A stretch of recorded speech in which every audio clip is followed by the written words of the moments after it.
Hello YouTubes, it's Snowflarky and I'm here with my Gaia the Fierce Knight deck profile. Now Gaia is probably my favorite Yugi monster of all time. I just really like the wacky, colorful design of Gaia's armor and the lances that he holds that made him a favorite of mine once I got a little older. I'll admit when I was a kid I wasn't a huge Gaia fan, but when I got back into it as an older player, Gaia became real cool and for me. And I have played Gaia a number of different ways.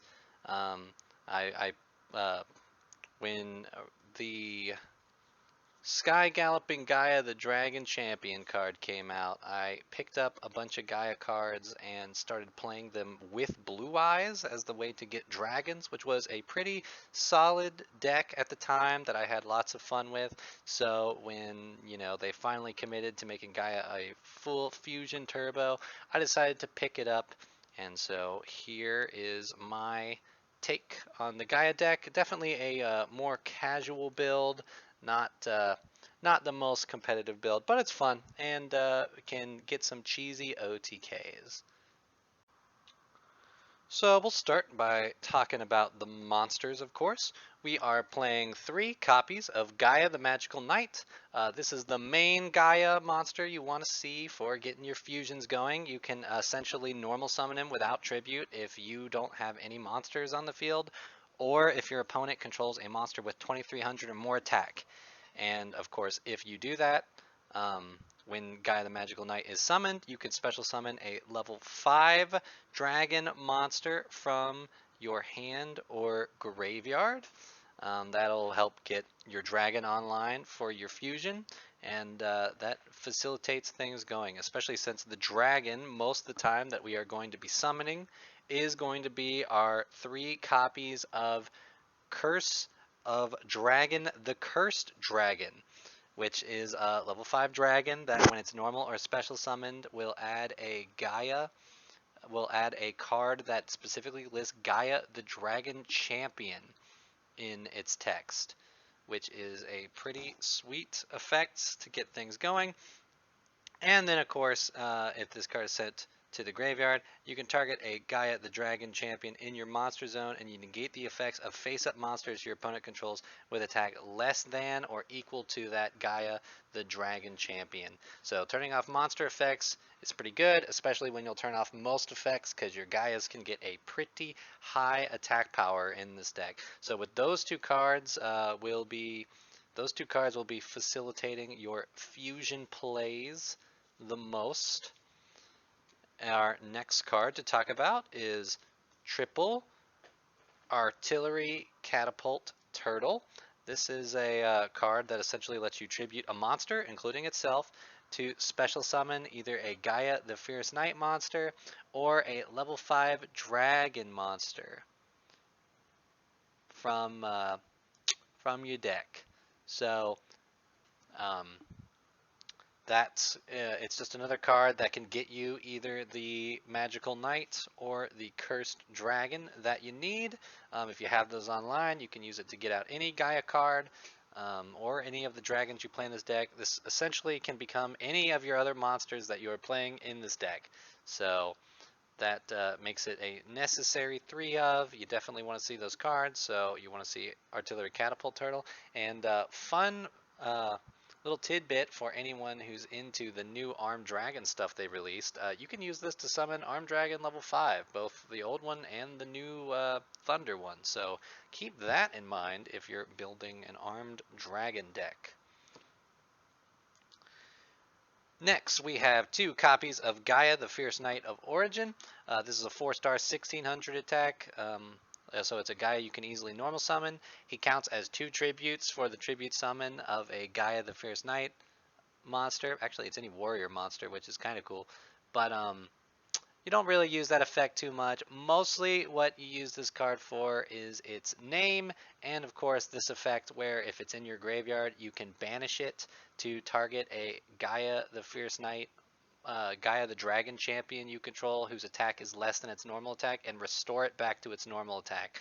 So you have effects that you can activate by reducing Gaia attacks, so you can make use of those and then just replenish Gaia back to normal thanks to the power of Gaia the Fierce Knight origin. Next, we have one copy of Curse of Dragonfire. Just so we make sure we see a level 5 dragon that we need, we are running the one copy of Curse here. He has an effect that when he's normal or special summon, you can destroy a field spell on the field, which I have utilized quite a bit, you know, with how decks like field spells this day, so that's helpful. And then, of course, he has an effect where you can fusion summon a monster using this card as a material. So you essentially don't need any fusion cards if you have Curse of the Dragon and something else ready to go.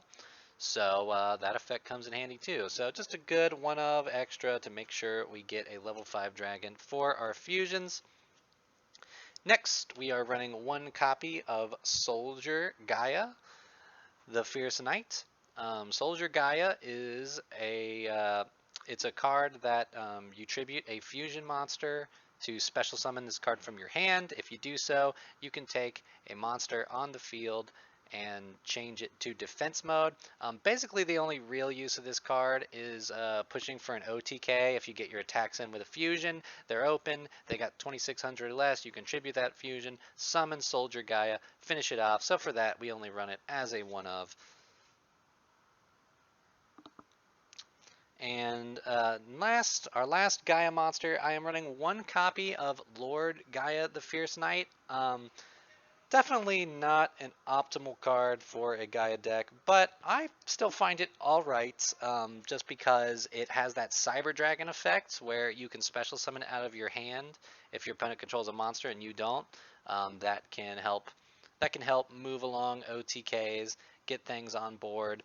And of course it's a Gaia the Fierce Knight monster, which is important for making your fusions, and it has an effect that when your opponent special summons a monster from their extra deck while you have Lord Gaia on the field, it gains 700 attack, which isn't real relevant, but it's cool. So yeah, mostly just for the body and the free summon to help push OTKs. It could definitely be cut for a better card.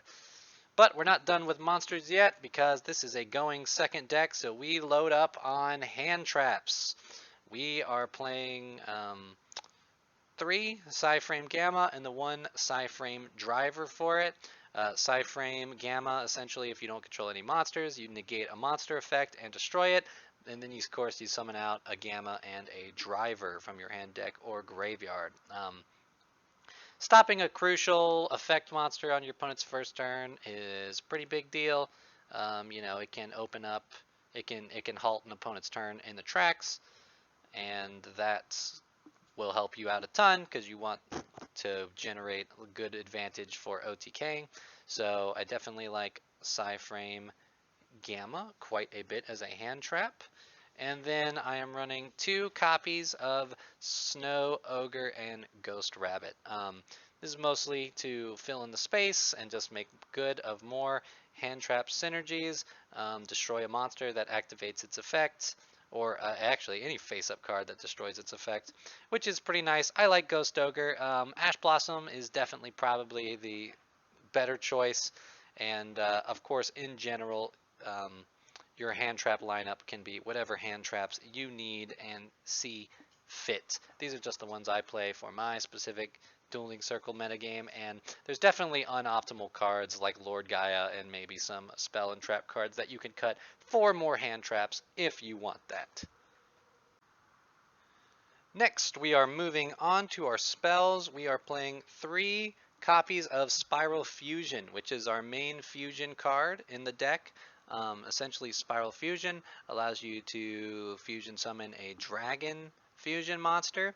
And of course, if the monster you summon with it is Gaia the Dragon Champion, it gains 2600 attack, which will put it at a powerful 5200 and can make up to 2 attacks on monsters during the battle phase. That helps a lot with the OTK potential. It means that even if your opponent has monsters, it's very likely you could still OTK through it. if their board's not disrupting you too much. So Spiral Fusion, this is the card oftentimes that you'll search off of Curse of Dragon. The Curse Dragon gets things going, gets you your big fusion to close out a game. So definitely a good archetype fusion for the deck. Additionally, we are running 2 copies of Dragon's Mirror, which will allow you to summon a Dragon Fusion monster by banishing the materials from your graveyard. If you have this card and you just played a Spiral Fusion, well, you just put materials in the graveyard that can make you another Gaia Fusion monster. And the ability to summon 2 Gaias, of course, could be the difference between an OTK and a not. Also, if you don't finish off in one turn, Dragon's Mirror gives you the ability to pump out another Gaia on a future turn. So I like Dragon's Mirror in this as the 2 of. Next, we are going through some more Gaia cards. We are playing 2 copies of Spiral Spear Strike. Definitely a card you could probably only play 1 of if you wanted more hand traps. But essentially what Spiral Spear Strike does is that if a Gaia the Fierce Knight, Swift Gaia the Fierce Knight, or Gaia the Dragon Champion you control attacks a defense position monster, it does piercing damage. And if you do damage by this card's effect, you get to draw 2 cards and discard 1 card, which nets you some cards, gets key things in the graveyard that you can bring back later. So it just keeps things moving, and one of the Gaia Fusions searches this card even. So definitely a card that I find worth playing. Next, we are doing our field spells. For the field spells, we are playing triple copies of Galloping Gaia and 2 copies of Gateway to Chaos. So Gateway to Chaos is a field spell that just lets you add a Blackluster Soldier or Gaia the Fierce Knight monster from the deck to your hand. We like having Gaia monsters, so that's a good effect. It has another effect about ritual summoning, but it's negligible in this deck. And then, of course, Galloping Gaia as a field spell makes it so that if you have Gaia the Dragon Champion, your opponent can't activate any effects during the battle phase. And of course, it has another effect where if you have a Gaia monster in your hand, you reveal it to add a level 5 dragon. If you have a level 5 dragon, you reveal it to add a Gaia monster. So it helps retrieve the other piece that you're missing. But the big reason to play both of these is so that we can play set rotation. Now what set rotation does is you take 2 field spells out of your deck and you set them on both sides of the field. And neither player can play other field spells until the other field spell is activated. The reason this is so good is because you can give an opponent a gateway to chaos, and if they don't have a Gaia or Blackluster Soldier they can search off of its activation effect, they actually are not allowed to activate this card. And that will put them in a position where their field spell is completely locked out. So if that happens and they needed their field spell, that can be a game-ending play right there. And of course, just getting all those cards out of your deck is also nice. So that is the field spell set rotation lineup. Next up, we have a couple of other spells that are helping the deck. I am running triple Pot of Extravagance. This card doesn't have a ton of different extra deck monsters you'll go into. You're just going to normally go into one of the 2 different good Gaia fusions. So you don't mind banishing a good amount of extra deck cards because the odds that you'll banish all the Gaia dragons are a little low, and extra card advantage helps facilitate OTKs, helps you get more out on the field. So definitely worth the risk. You just banish 3 to 6 extra deck cards randomly face down, and you draw a card equal to each 3 that you banish. So usually you banish 6 to draw 2. You can't activate any other draw effects, but of course we're not really playing any other drawing effects other than Spiral Spear Strike. So do note that you can't activate Spiral Spear Strike, but not a big deal. Definitely worth having Extravagance in it over not.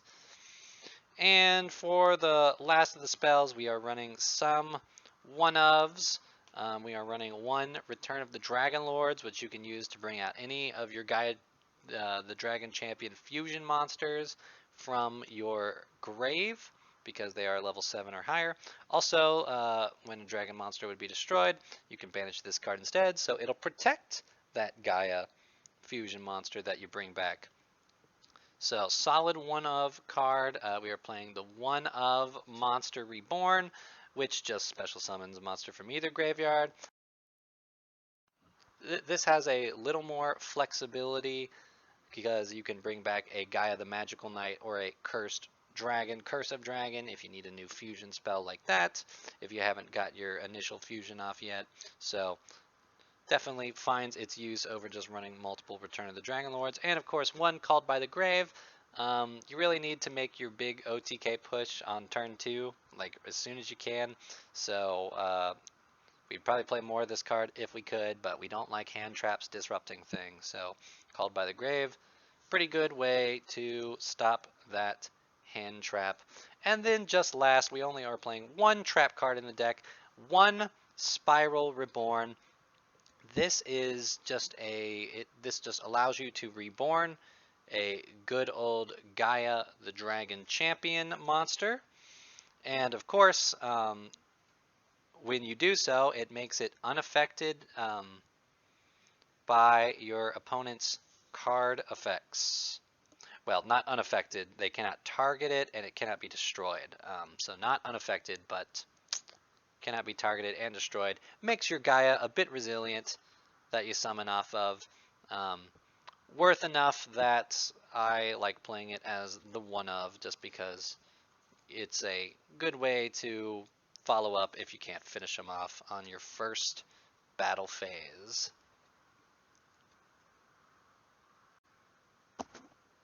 That is it for the main decks. Next, we are going to go into our extra deck. We are going to be playing triple copy of Gaia, the Magical Knight of Dragoons. This card becomes Gaia, the Dragon Champion, while it's on the field. And of course, it has an effect where during the main phase, I can target one other card on the field, decrease this card's attack by 2,600, and if I do, destroy it. Additionally, when this card destroys an opponent's monster by battle, it gains 2,600 attack. So that gaining of attack helps move with OTKs. The popping by losing 2,600 attack helps get rid of annoying cards that could be halting you from finishing your opponent off. So Gaia, the Magical Knight of Dragoons, definitely a great Gaia boss monster, and of course we are playing 3 so that we can still have one even after playing Pot of Extravagance. Next, we are playing 3 copies of Sky Galloping Gaia, the Dragon Champion.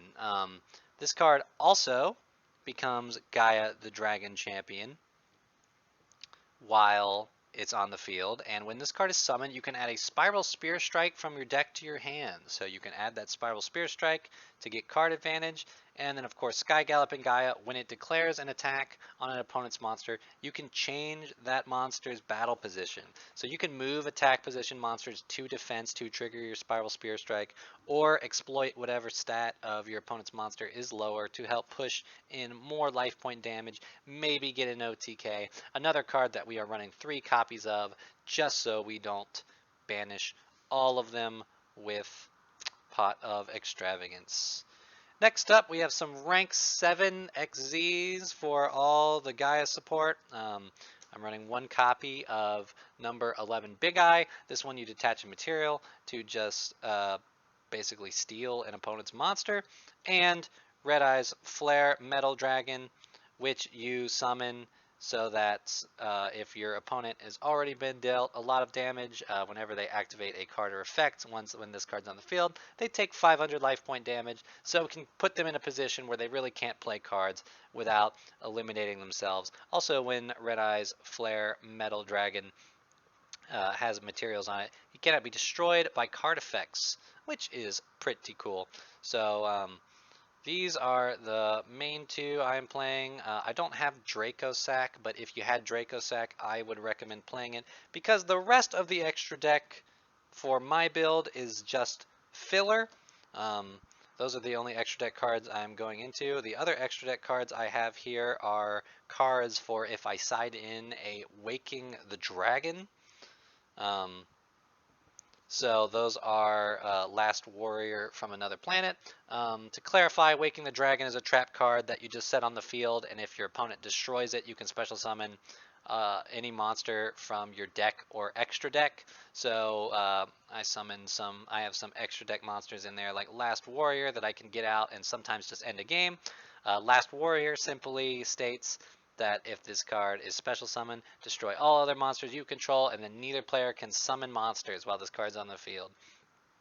So, if your opponent doesn't have any monsters on the field, you can make it so it stays that way, and they might not have a way to deal with this card, so it can oftentimes win the game. As far as other Waking the Dragon's targets, Naturio Exterio. This one is a 2800 attack monster. Essentially, you can send a card from your deck, the top of your deck, to the graveyard, and then banish a card from your graveyard to negate any spell or trap card that is activated. So if you're up against a spell or trap card deck, and you know that turning those off will win you the game, you can bring Exterio out of Waking the Dragon. A singular copy of Raid Raptor Ultimate Falcon. This is just a 3500 attack monster that is unaffected by card effects, so can be very annoying for your opponent to deal with, maybe unpassable, so definitely keep that in there. And I have one copy of Baguska if I want to throw it in defense, get a 1-turn skill drain, because when it's in defense, all monsters go to defense, and then defense position monsters can't activate their effects. All of these cards for the Waking the Dragon combo you can replace with other rank 7 XZs, maybe some Link monsters, maybe you could even put some rank 4 XZs in there.